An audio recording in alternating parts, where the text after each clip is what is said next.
love. On Friday, braving the unfamiliar rush hour traffic in the Detroit area, I went to Royal Oak to join my nephew Kyle and his fiancée Kendall for dinner, because in 3 weeks I'll be part of their wedding. She's from Portland, Michigan. The wedding will be there. Their pastor will be there as well, but I get to do the exchange of vows and I get to preach. They met through Central Michigan University. That's where Monica went. They were both in this special program, and before classes began, there was a get-together with a Tigers game, and that's where they met 6 years ago. And it wasn't until November that they actually officially dated. So as I was meeting with them, I was delighted to hear how enriching they found the preparation time. And Kyle said something to me like, yeah, I really have a sense of commitment now. And I said something like, after 6 years, suddenly you have a sense of commitment. But it was pretty touching to hear them talk about how they've grown, how they learned to deal with less than perfect days, and their whole sense of commitment. I'll tell you about love. Friday morning at Mass, a former student of mine at Lumen was here with his wife and one of their daughters, who is a sister, a Franciscan sister of the Blessed Sacrament. She's stationed in Connecticut. She's a graduate of Lumen, a wonderful young woman. And this past summer, with all the COVID considerations in place, at a rather small ceremony in Connecticut, she took her perpetual vows. And the way it goes in religious life, after some initial preparation and formation, you take vows for 1 year at a time, which is pretty safe, you know. I can do this for a year. But there's a point. Will you take this on? Will you embrace this for the rest of your life? I'll tell you about love because she said yes. And this morning at St. John's and Jackson, so that more of the family and friends can be there, they're having a renewal of her vows. I'll tell you about love.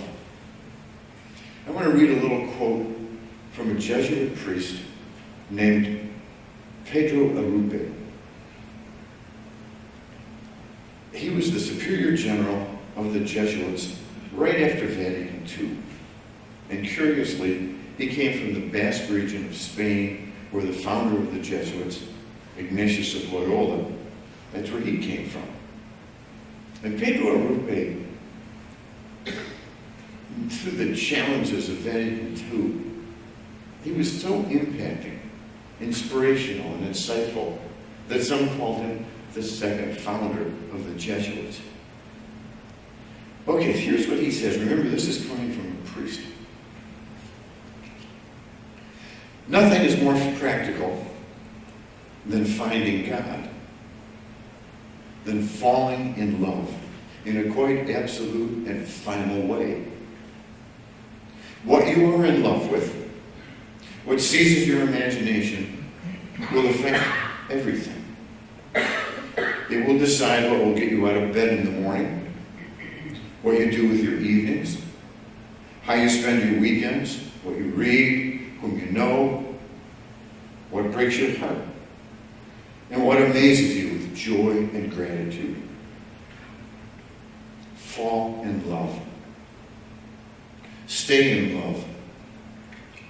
It will decide everything.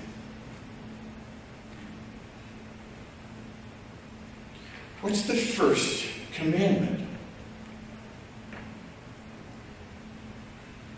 Many times I've asked that question and people have said, well, you shall have no false gods before me. That's right. First of the 10. And sometimes, when I've tried to go through the 10 commandments, what's the first commandment? You shall love the Lord your God with all your heart and all your soul and all your mind and all your strength. That's it. Everything. Everything. And your neighbor is yourself. Okay. We live in a world where we're constantly drawn into anxiety and division and finger pointing and fear, suspicion. When that happens, notice it. Ask yourself, what does this have to do with loving God with all my heart and all my soul? What does this have to do with loving my neighbor? Because it doesn't have to do anything with love. Come back to love. Come back over and over again. Now I'll tell you about love. Tomorrow is the Feast of All Saints. And you know, who's perfect? Well, Jesus did a pretty good job. Mary did a pretty good job. But here we are, sinners. And like those saints, seeking to become saints. Our dear patroness, St. Rita. My favorite patron, Francis de Sales. All these saints. Every one of them had in common this deep, deep love. Above all. Tuesday is the Feast of All Souls. For those who aren't canonized, whom we hope are saints. Please remember, every one of us is called to be a saint. And we become saints by being good people. Pedro Arrupe said, only by being a person for others does one become fully human. And he might go on to say, well, that's what it takes to be a saint. To be a person for others because of your love for God, your love for them.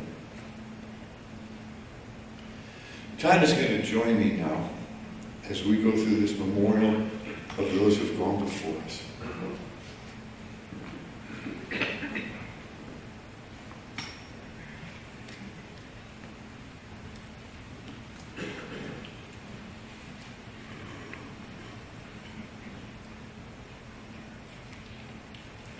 Richard Bielczyk, Don Bolak, Rose Brent, Teresa Buffton, Mark Burgess, Helen Burridge, Pam Carolyn, Sam Carter, Christoph Chambers, Randy Chesney, Rosemary Chesney, Marion Clapham, Al Dahl, John E. Dale, John A. Dale, Joyce Dielman, Craig Doty, Janine Donor, Barbara Dossie, Elaine Eagle, Vincent Feliciano, Rob Fisher, Veronica Fraser, Camille Gormley, Edgar Skoviak, Fran Hagedorn, Carol Harms, Mary Hastings, Elmer Hale, Sandy Jacobs, Virginia Kanka, Wanda Kolb, Dorothy Liu, Genevieve Leogio, Charles Maurer, Retha Meyer, Marvin Meyer, Dolores Navarre, Grace Neeb, Len Neeb, Blanche Pulowski, Diane Porterfield, Christopher Potters, Carol Riker, Merv Riker, Susan Robinson, Elizabeth Ronzi, Paul P. Rudy Jr., Pat Riegel, Marian Sikatovich, Rudolph Senya, Marilyn Shore, Fred Sleeman, Marianne Skridlowski, Don Treater, Lawrence Turpinning, Robert Wallbuser, Kathy Williams, James Zumbaris. Eternal rest grant unto them, O Lord.